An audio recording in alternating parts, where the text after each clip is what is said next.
আমি যে ক্যাটাগরি থেকে নির্বাচন করেছি, আমি ওই ক্যাটাগরিতে আমার কাছে মনে হয় যে প্রচণ্ড পরিমাণ কন্টেস্ট হয়েছে। আপনি দেখেন যে একজন এক ভোটের কারণে ডিরেক্টর হতে পারেন।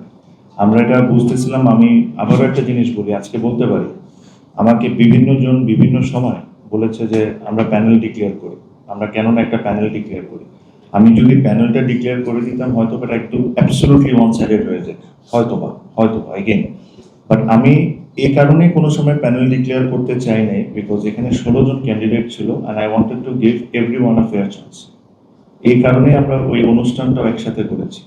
ওনারাও কিন্তু ওই জিনিসটা বিশ্বাস করেন যে everybody got a fair chance, and that is one of the biggest reason we didn't announce the panel. আপনি যদি বিগত মোটামুটি অনেক ইলেকশনে দেখবেন প্যানেল অনেক সময় হয়েছে, অনেক সময় হয়নি।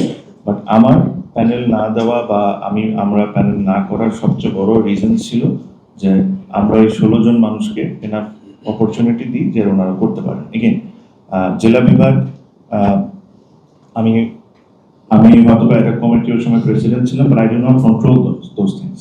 আমি এটা কন্ট্রোল করে ডিসিস ওনারা কাকে কাউন্সিলরশিপ দিবেন না। আর এই ফুল ইলেকশন প্রসেসটা ওয়াজ কন্ডাক্টেড বাই ইসি। আমি এতটুকু আপনাকে বলতে পারি, আমার তরফ থেকে আমার যতটুকু ফেয়ার থাকার দরকার ছিল আমি চেষ্টা করেছি পুরোপুরিভাবে জিনিসটা করার। আর ইলেকশনটা ওয়াজ আমার কাছে মনে হয় ভেরি নাইস অ্যান্ড স্মুথলি যা হয়েছে। একটা ইলেকশন টাইপ ভাইব ছিল। আমি শিওর অথবা আপনারা আজকে অন্য জায়গা থেকে লাইভে দেখেছেন, বাট যদি আপনারা ওই জায়গায় থাকতেন আপনারা বুঝতেন যে এখানে একটা টেন্স অবস্থা ছিল যে কে জিতবে কে হারবে, সবাই টেন্সের অবস্থায় ছিল যে কেউ যদি এক ভোটেও পাশ করে আর মানে ইলেকশনটা কেমন হয়েছে তো আমার বলার দরকার নেই।